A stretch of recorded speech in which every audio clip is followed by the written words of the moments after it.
할렐루야. 하나님의 은혜가 우리 가운데 함께 하기를 예수의 이름으로 축원합니다. 우리 함께 인사하겠습니다. 반갑습니다. 환영합니다. 축복합니다. 사랑합니다. 사전 MC가 있죠.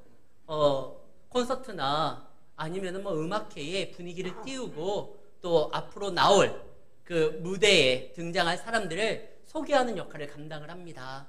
많은 사람들로 하여금 집중하게 만들고 기대하게 만들고, 그리고 오는 사람들에게 오늘 무대에 서는 사람이 누구인지를 알려줌으로 인하여 더 큰 감동으로 이끌 수 있도록 사전에 먼저 준비하는 MC예요.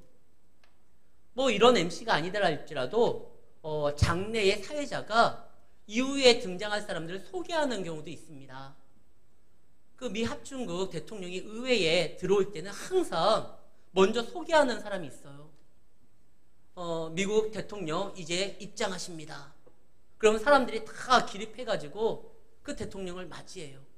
내가 소개하는 사람이 누구도 부정할 수 없는 어떤 업적을 이뤘거나 유명인이라고 하면 소개하는데 신도 나고 또 편할 거예요. 다 아니까. 근데 나만 알고 다른 사람들은 그에 대해서 모르는데 그를 설명하고 소개하는 건 부담이 돼요. 오늘 세례 요한은 예수님을 소개하려고 합니다. 그가 하나님의 아들이라는 거 자기만 알아요. 사람들은 몰라요. 지금까지 예수라는 사람을 그 동네 사람들은 알았을 거예요. 요셉의 아들, 목수, 마리아의 아들, 이 정도로 알고 있었어요. 하나님의 아들이라는 건 생각해 본 적도 없어요. 이 갈릴리 사람들 중에 나사렛 마을 사람들만 예수의 존재에 대해서 알고 있었는데, 이제 이스라엘 그 무대에 예수님을 소개하려고 합니다. 그가 하나님의 아들이고 그가 능력의 사람이고 우리를 구원할 대속주이며 하나님의 어린 양이라는 걸 설명해야 되는데 아무도 그 설명을 받을 준비가 되어 있질 않아요. 그래서 세례 요한이 자신이 먼저 준비합니다. 자신의 증언이 참이라는 것을 모든 사람들이 인정할 수 있을 정도로 하나님 앞에 자신을 내어놓고 말씀에 붙들린 삶을 살아갑니다. 그래서 이 세례 요한은 나중에는요, 모든 이스라엘 사람들이 다 인정하는 하나님의 사람이 돼요. 심지어 그의 대적도 세례 요한의 이야기에 대해서 함부로 그냥 넘길 수가 없어요. 마음에 담습니다. 세례 요한이 그런 사람이 본인이 돼서 이제 예수님을 소개합니다. 그리고 그 소개하는 장면이 오늘 세례를 베풀 때 예수님이 등장할 때 그때 이야기가 진행이 되죠. 봐라, 하나님의 어린 양이다. 예수님이 세례를 받는 장면은 공신의 첫 시작을 알리는 사건입니다. 그래서 모든 복음서에 다 기록이 되어 있어요. 그 예수님이 오시니까 세례 요한은 자기가 싹 빠집니다. 나는 소리요, 그가 실체다. 나는 그의 신들매도, 오늘 본문 16절에 뭐라고 되어 있죠? 신발의 끈을 풀기도 감당할 수가 없다. 종들도요, 나름 급이 있어요. 요셉처럼 그 가정 총무가 돼서 모든 것을 관장하는 종이 있고, 좀 부엌 일을 하는 종이 있고, 정말 허드렛 일을 하는 종이 있어요. 근데 그 종 중에 가장 말단이 누구냐? 신발끈을 푸는 종이에요. 고대근동 아시아 때는 신발 형태가 샌들입니다. 그리고 비포장도로니까 발이 더러워질 수밖에 없어요. 비 오는 날은 더 난리도 아니겠죠. 그럼 주인이 오면 그 신발끈을 풀러가지고 주인의 발을 씻고 신발을 또 정리하고 이 역할을 감당하는 그 종이 가장 그 말단 종이에요. 근데 세례 요한이 뭐라고 합니까? 내 뒤에 오실 분은 얼마나 굉장한지 나는 그의 신발끈을 푸는 그 종의 위치도 감당이 안 된다. 그가 진짜다. 세례 요한이 이렇게 증언을 하니까 많은 사람들이 예수님에게 집중할 수밖에 없어요. 근데 한 가지 안타까워요. 세례 요한 그동안 고생 많았잖아요. 그 귀한 그 제사장 집에 아들로 태어나가지고 사랑받는 아들로 많은 사람들의 기대를 한 몸에 받고 자라나는데 광야에서 메뚜기나 잡아먹으면서 그러면서 시간 보냈었잖아요. 근데 이제는 그의 말에 모든 사람들이 반응하기 시작합니다. 그가 말을 하면 막 사람들이 떼굴떼굴 굴르고 마음에 통해하고 옷을 찢으면서 회개하고 놀라운 역사들이 일어나는 거예요. 야, 내 사역이 이제 빛을 좀 보는구나 하면 그걸 좀 즐기고 싶을 텐데, 심지어 백성들이 이런 말을 합니다. 15절, 백성들이 바라고 기다림으로 모든 사람이 요한이호 그리스도인가? 저 사람이 혹시 우리가 그렇게 그리고 꿈꾸는 그리스도일까? 말씀에 얼마나 큰 능력이 있는지 그 말씀만 들으면 우리가 막 뒤집어지는데, 그가 그리스도일까? 모든 사람들이 그렇게 기대를 하고 요한에게 물어보면 요한이요, 굳이 아니다, 내 뒤에 오신 분이 굉장하다, 굳이 뭐 그렇게 말할 필요 있어요? 그냥 씩 웃으면서 뭐 이 정도로 하면 사람들이 요한을 더 귀하게 여길 거 아닙니까? 이번 달 7월 7일 날 개그 콘서트가 다시 하더라고요. 전 몰랐어요. 이번 말씀 준비하다가 우연찮게, 참 신기해요. 저는 많은 분들이 오해를 해요. 하도 제가 드라마, 영화를 특히 오후 찬양 예배 때는 막 하니까 맨날 목사님 저런 하는데 진짜 잘 안 봐요. 저 그렇게 많이 안 봐요. 근데 말씀을 준비하면 딱 그게 보여요. 저 개그 콘서트 하는지도 몰랐어요. 근데 이번에 말씀 준비하는데 딱 그게 어떻게 또 눈에 띄었어요. 7월 7일자 개그 콘서트 중에 이런 장면이 등장해요. 한 회사 회원이, 그 사원이 너무 이게 조직에 대해서 제대로 못하는 거예요. 그러니까 상사가 혼을 냅니다. 아주 그냥 보면 지가 무슨 회장 딸인 줄 아는다고. 그러면 그 직원이 죄송합니다 그래야 될 거 아니에요. 네가 회장 딸이야 그러는데 아무 말 안 해요. 영상 일단 한번 볼게요. 하늘집에 보면 아주 그냥 회장 딸이야. 아주 회장 딸이야? 회장 딸이냐고? 왜 대답을 안 해? 회장 딸이야 아니야? 대답을 해야 내가 노선을 정할 거 아니냐고? 회장 딸이야? 아니야?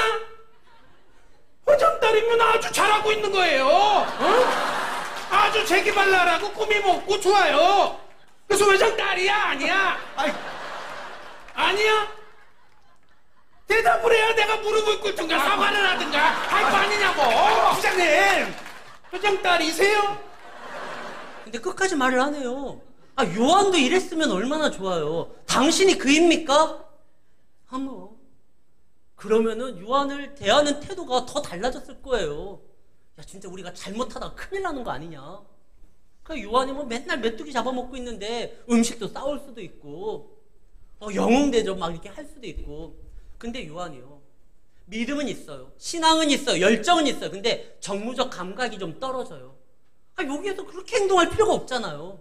그런데 우리는 정무적 감각으로 세상을 살아가는 사람들이 아니라 하나님이 우리에게 주신 말씀으로 살아가는 자들입니다. 지금 요한이요, 이제 많은 사람들이 자기가 선포하는 말씀에 막 자지러지고 막 회개하고 돌아와요. 근데 그 요한의 말씀의 능력은 원래 그가 태어날 때부터 갖고 있었던 능력이 아니에요. 그가 개발하고 만들어진 능력이 아니에요. 하나님이 예수님을 전하라고, 그의 길을 예비하라고 하나님이 허락하신 능력이에요. 그 능력이 마치 자기 것이냐, 자기가 높임을 받을 그럴 이유도 필요도 없어요. 그냥 주님을 증거하면 돼요. 그 증거한 결과가 뭡니까? 옥에 갇히게 돼요. 나중에는요, 목이 베이게 돼요. 야, 이거 너무한 거 아니냐? 주님을 위해서 그렇게 열심히 자신의 유익을 굳히지 아니하고 하나님을 선포하고 증거했는데 결과가, 근데요, 요한은요, 성경에 그가 그의 죽음을 억울해했다 이런 기록이 없어요. 새 시대를 열기 위해서 하나님은 반드시요, 항상 보면은요, 믿음의 사람의 순교를 통해서 시작을 합니다.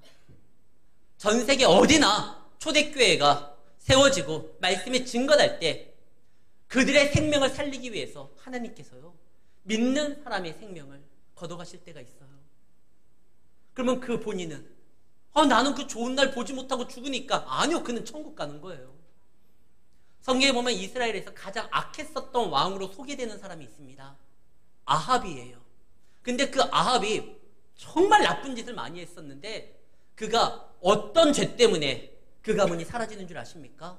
나봇을 죽인 죄예요. 열왕기상 21장에 보면 나봇이라는 사람이 등장을 합니다. 그는 그 아합 왕의 별궁 옆에 포도원을 가지고 있었습니다. 근데 왕이 그걸 달라고 하는 거예요. 그러니까 이 나봇이 그걸 거절합니다. 거절한 이유는 왕이 제시한 조건이 성에 차지 않아서가 아니에요. 하나님이 금하시기 때문에 그렇습니다. 이스라엘 백성들은 천국에 유업을 갖기 위해서 하나님께서 그것을 지켜주는 그런 상징으로 제비를 뽑아 다 땅을 분배받습니다. 이 땅은 천국의 유업을 하나님께서 주신다는 그런 약속을 바라는 거예요. 그래서 함부로 사고 팔면 안 돼요. 본의 아니게 뭐 빚을 져가지고 감당할 수 없는 어떠한 그 사건에 휘말려가지고 어쩔 수 없이 빚을 지게 될 때 그 땅을 담보로 잡힐 수는 있어요. 그래서 다른 사람 손에 넘어갈 수는 있어요. 그런다 할지라도 신년이 되면 돌려줘야 됩니다. 그런데 함부로 내 유익 때문에 거래하면 안 되거든요. 그래서 성경에는 지게표를 옮기면 안 된다고 되어 있습니다. 나봇이 그것 때문에 안 된다고 말을 해요. 하나님이 금하셨습니다. 하나님이 이 일을 기뻐하지 않습니다. 근데 결국 그것 때문에 나봇과 나봇의 아들들이 한날에 죽게 됩니다. 근데 성경은 그 죽음이 굉장히 잔혹하고 억울하고 이렇게 표현하지를 않아요. 그래서 나중에 엘리야를 통해서 그 나봇의 죽음 때문에 아합의 가문이 무너진다라고 선포가 됩니다. 악한 왕 아합을 정리하고 새로운 시대를 열기 위해서 믿음의 사람 나봇의 순교가 필요했어요. 신약의 첫 번째 순교자가 누굽니까? 스데반입니다.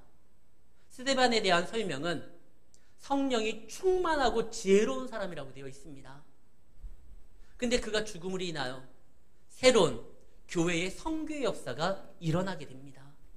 하나님이 그 선교의 역사를 이루기 위해서 스데반의 순교를 허락합니다. 근데 순교 당했던 스데반이요, 그 죽을 때 막 억울하고 원통해하고 안타까워 이런 장면이 안 나와요. 성경에 뭐라고 되어 있죠? 그의 얼굴이 천사와 같았더라라고 되어 있어요. 이 일을 감당하는데 기쁨으로 나아가는 거예요. 내 죽음으로 인하여 새로운 하나님의 시대가 열린다. 세례요한은 그 믿음이 있었기 때문에 이걸 감당합니다. 여러분들 혹시 이러한 기회가, 순교의 기회가 왔을 때 두려워할 필요가 없어요. 아니 아직 믿음이 준비되어 있지 않은데 그런 일이 오면 어떻게 하나 걱정할 필요도 없어요. 믿음이 엄청난 사람에게만 허락돼요.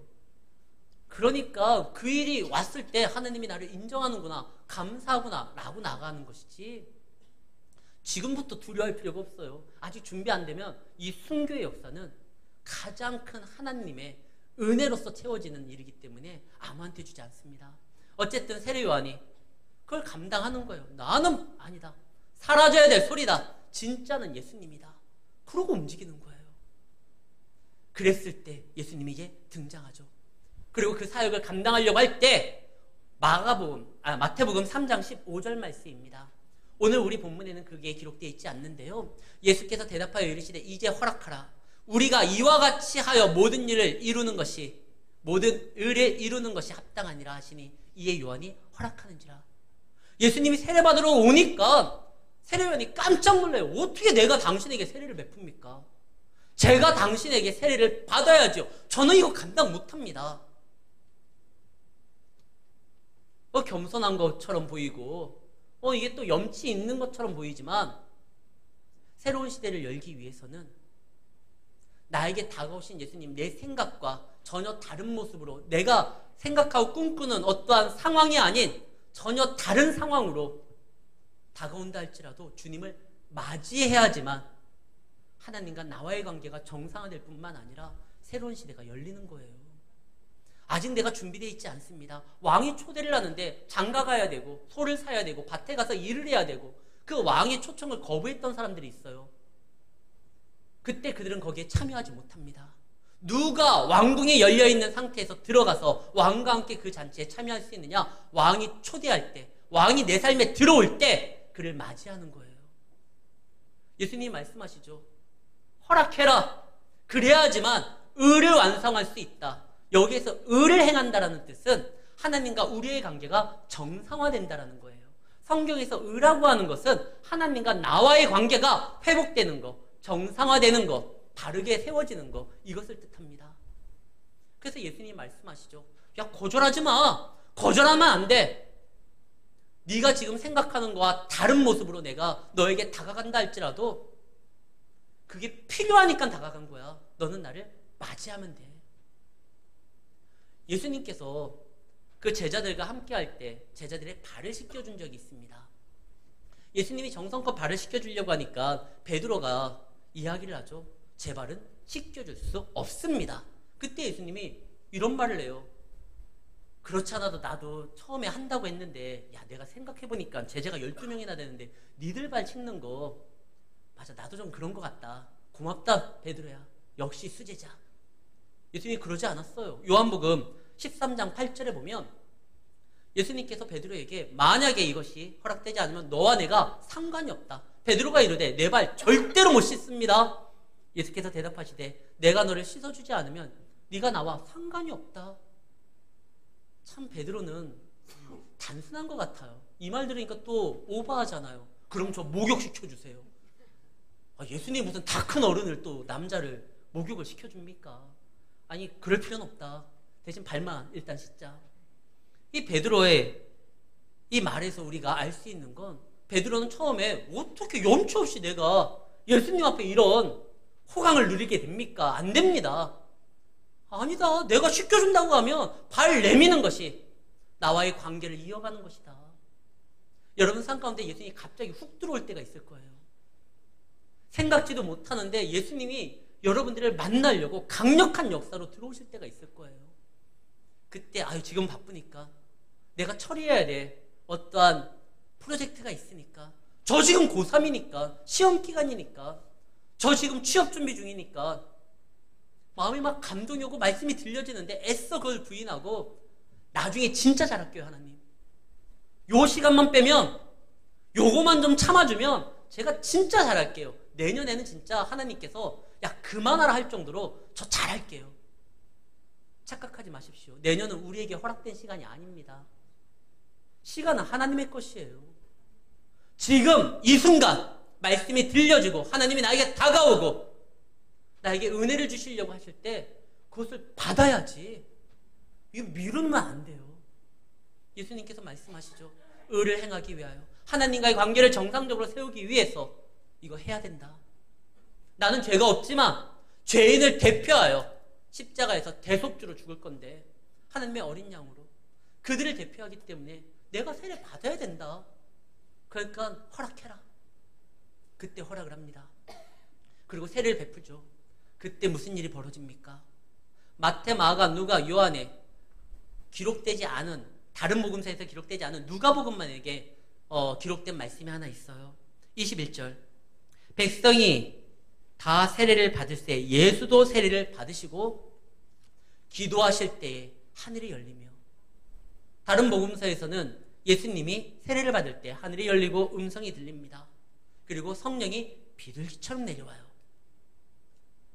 그런데 이 누가복음에서만 기도하실 때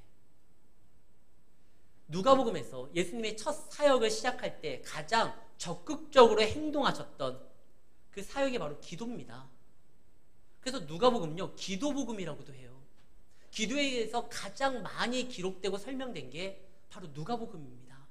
예수님은 첫 사역을 기도로서 시작했고 마지막을 십자가에서 기도로 마치십니다. 제자들을 세울 때 오병이어 사건을 일으킬 때 다 기도하는 거예요.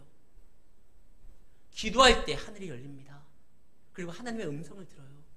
언제 우리가 하나님의 음성을 듣게 됩니까? 기도할 때예요. 하늘문이 열린다는 건 하늘의 은혜가 지금 내가 살아가고 있는 이 땅에서 연결된다는 것입니다. 기도할 때 그게 가능한 거예요. 그리고 성령이 비둘기처럼 임합니다. 왜 성령이 비둘기처럼 임할까요? 독수리처럼, 매처럼, 까치처럼, 여러 가지 형태로 올 수 있는데 왜 하필은 비둘기일까요?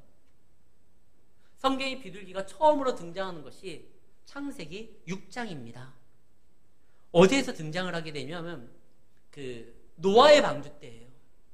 노아가 홍수로 인하여 모든 것이 다 멸절되었을 때 언약의 말씀이 약속이 있었던 방주만이 살아남잖아요. 그리고 그가 새로운 삶을 이제 다시 시작하려고 할 때 무엇을 보냅니까? 비둘기를 보내요. 새로운 시대를 여는 것이 비둘기예요. 또 하나 비둘기는요, 구약에서 여러 가지 제사가 있습니다. 곡식으로도 드리는 것이 있고 그 다음에 짐승으로 잡는 것도 있는데 뭐 소를, 양을, 염소를 잡습니다. 그러나 가난한 사람들은 소, 양, 염소 잡을 수가 없어요. 그런데도 그들이 하나님께 나아갈 수 있는 방법이 있었으니 그것이 바로 비둘기입니다. 산비둘기 잡아오면 돼요. 비둘기 키우는 건 또 그렇게 어렵지도 않아요. 집비둘기 잡으면 돼요. 유일하게 조류 가운데 하나님께 바칠 수 있는 제물이 바로 비둘기입니다. 비둘기는 하나님께 나아갈 수 있는 길을 여는 어떠한 상징이에요. 성령이 오실 때 다른 것이 아니라 비둘기처럼 임했다라는 건 새로운 시대를 열겠다는 이야기고, 또 하나 하나님께로 나아갈 길이 나타난다라는 뜻입니다. 실제로 성령으로 인하여 우리는 예수님을 주라 시인하게 되죠. 그거 아니면 안 돼요. 성경의 말씀에 고린도전서 12장 3절 말씀입니다. 하나님의 영이 아니고는 예수를 저주할 자가, 내가 너에게 일렀느니 하나님의 영으로 말하는 자는 누구든지 예수를 저주할 자라 하지 아니하고, 또 성령으로 아니하고는 누구든지 예수를 주시라 할 수 없느니라. 성령이 우리 가운데 역사하셔야지만 하나님 앞에 나아갈 수 있고 예수님을 구주라 시인할 수 있다는 것이에요. 우리가 기도할 때 하나님이 우리에게 말씀하시고 우리의 삶이 하늘과 연결되는 삶이 되는 것이고, 새로운 시대가 열리며 하나님께 나아갈 수 있는 성령의 도우심이 있다는 것입니다. 사랑하는 성도 여러분, 기도하셔야 돼요. 그리고 예배의 말씀을 듣기 위하여 이 자리를 지키셔야 돼요. 그러면서 살아가면 어떻게 됩니까? 살 수 있는 힘을 준다는 거죠. 저는요, 영화를 좋아해요. 그리고 저는 산책을 좋아해요. 그리고 저는 분식집에서 이 메뉴를 고르는 거, 그거 좋아해요. 그런데 그거와 비교하지도 못할 정도로 저는 주님의 일을 하는 걸 좋아해요. 그 일을 여러분들과 함께 한다는 게 너무 좋아요. 근데 이거와 저하고는 또 비교도 안 될 정도로 예수님은요, 하나님 아버지의 일을 하는 걸 너무나 좋아해서 그 천국 보좌를 뒤로하고 이 땅에 오셨어요. 오늘 세례식은요, 왕의 대관식입니다. 그 왕이 이 땅에 오셔서 이제 일하시겠다는데 그 누구랑 일하겠다는 거예요? 그 아버지의 능력을 우리와 일하겠다는 거예요. 그래서 제자들을 세우고 교회를 세워서 하나님의 일을 감당하게 만드는 거잖아요. 예수님이 가장 좋아하는 일이 뭐냐? 아버지의 일을 하는 거예요. 이 일을 하는 게 자기의 양식이라고 이야기를 합니다. 우뭇가의 여인 때 제자들이 음식 찾으러 막 가잖아요. 그때 제자들이 음식 가지고 와요. 예수님, 우리가 음식 구해왔습니다. 나는 이미 양식을 소화했다. 무슨 말씀입니까? 아버지의 일을 하는 것이 곧 내가 살아가는데 영양분을 채우는 양식을 먹는 것이다. 제자들이 무슨 말인지를 몰랐거든요.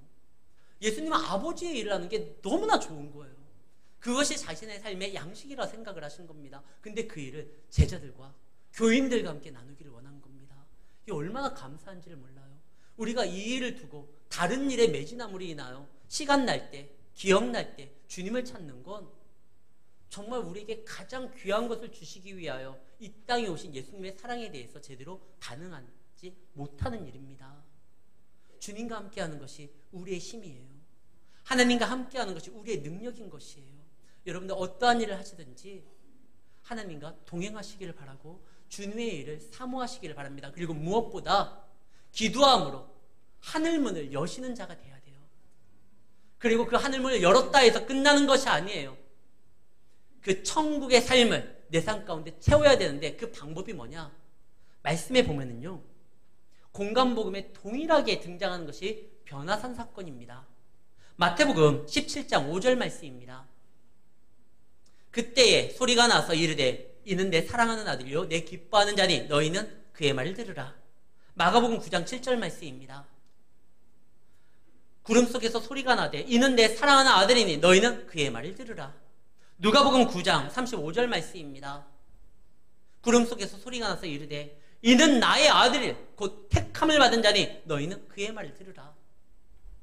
하늘이 열리고 음성이 들렸었을 때, 세례 받았을 때, 그때도 하나님께서 말씀을 하셨는데 그는 내 사랑하는 자요 내 기뻐하는 자라고 했는데, 세례 받을 때와 변화산 사건에 좀 다른 것이 있습니다. 추가된 것이 있죠. 그의 말을 들으라. 예수님께서 이제 첫 시작은 그분이 스타트를 끊어야 되는 거예요. 그러니까 그분이 하나님의 말씀을 듣고 이제 나아갑니다. 그리고 그분의 이제 사역을 통해서 이제 그 사역에 동참한 사람들은 어떻게 해야 되느냐? 그의 말을 들어야 됩니다.